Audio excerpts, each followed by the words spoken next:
کوئی پریشانی لاحق ہو، کوئی صدمہ پیش آئے، کوئی مشکل پیش آئے تو اس کے تین کام ہیں۔ خلاصہ قرآن و سنت کی تعلیمات کو سامنے رکھتے ہوئے ہر پریشانی، کوئی بھی پریشانی انسان کو پیش آئے تو قرآن و سنت کی تعلیم یہ ہے کہ تین کام کرنے چاہیے۔ پہلا کام،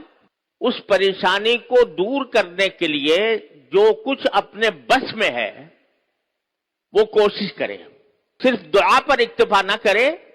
بلکہ کوشش کرے، یعنی اپنی عملی کوشش کرے، جتنی انسان کے بس میں ہے وہ کوشش، اس کوشش میں کمی نہ کرے۔ مثلا ایک شخص بے روزگار ہے، پریشان ہے، تو اس کا پہلا کام یہ ہے کہ وہ اپنی کوشش کرے روزگار تلاش کرنے کی۔ صرف اگر دعا ہی کرتا رہے کہ یا اللہ مجھے روزگار دے دے، اور گھر میں بیٹھا ہے اور مصلی پہ بیٹھ کر دعا کرتا ہے اور کبھی کوشش نہیں کرتا کہ مجھے روزگار کہاں سے ملے گا، کوئی ملازمت، کوئی مزدوری، کوئی پیشہ اختیار کرنے کی فکر ہی نہیں ہے، گھر میں چارپائی توڑ رہا ہے اور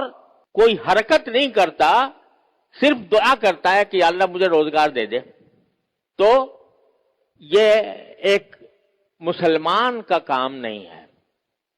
مسلمان کا کام یہ ہے کہ ہاتھ پیر ہلائے، اپنی سی کوشش کرے، روزگار کے جہاں مواقع ہیں وہاں جا کر روزگار تلاش کرے، کوئی ملازمت کر سکتا ہے اس کی درخواست دے، کوئی تھوڑے بہت پیسے ہیں اس کے ذریعے کچھ روزگار بنا سکتا ہے اس کی کوشش کرے، پھر اللہ سے دعا کرے۔ تو پہلا کام جو ہے وہ اپنی سی کوشش کر لینا، ہر کام میں، ہر معاملے میں۔ ایک شخص بیمار ہے، بیماری کے اندر پریشان ہے بیماری کی وجہ سے، تو اس کا کام یہ نہیں ہے کہ بس بیمار ہے تو بیمار پڑا رہے اور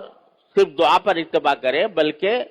سنت یہ ہے نبی کریم صلی اللہ علیہ وسلم کی کہ کسی علاج کی فکر کرے،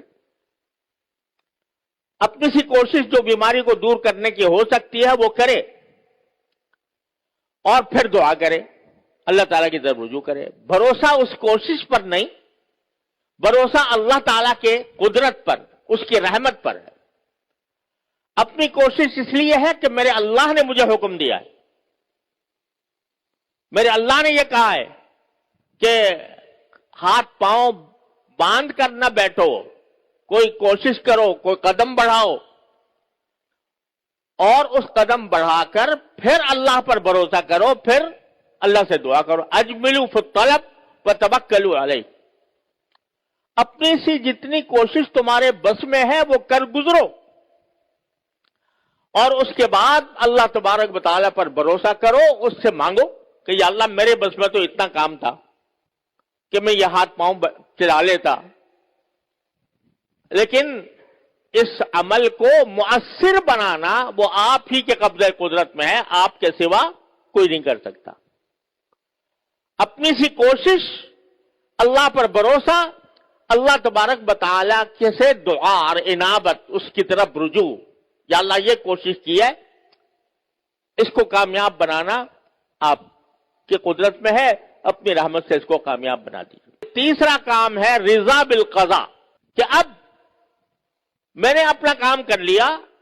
اب اللہ تبارک و تعالیٰ ہی کے قبضے میں ہے، اسی کی قدرت میں ہے، اسی کی حکمت میں ہے کہ جو فیصلہ وہ کرنا چاہے گا کر لے گا، ہمیں اس پر کوئی اعتراض نہیں۔ اگر یہ تین کام انسان کر لے، ہر مصیبت کے موقع پر، ہر تکلیف کے موقع پر، ہر پریشانی کے موقع پر،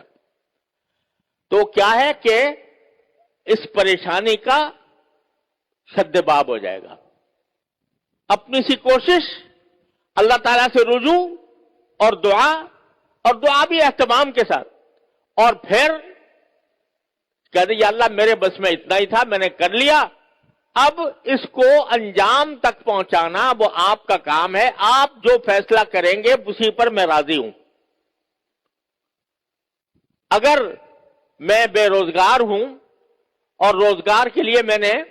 کہیں پر کوشش کی ہے, کوئی ملازمت کی درخواست دی ہے, ایک دو جگہ میں نے چلا پھرا ہوں, اور اس کے بعد اللہ تعالیٰ سے دعا کر لی کہ اللہ مجھے روزگار عطا فرما دیجئے. اب آدمی کو یہ مطمئن ہونا چاہیے کہ میں نے جو اپنے کرنے کا کام تھا وہ کر لیا, اب اللہ تعالیٰ جو فیصلہ کریں گے وہی بہتر ہوگا. روزگار مل جائے گا, اللہ کا شکر ہے, نہیں ملے گا, جب تک نہیں ملے گا صبر کروں گا, اللہ سے کوئی شکوہ نہیں کروں گا, اللہ سے کوئی شکایت نہیں کروں گا, گلہ نہیں کروں گا. تو یہ تین کام ہیں جو ہر پریشانی کے وقت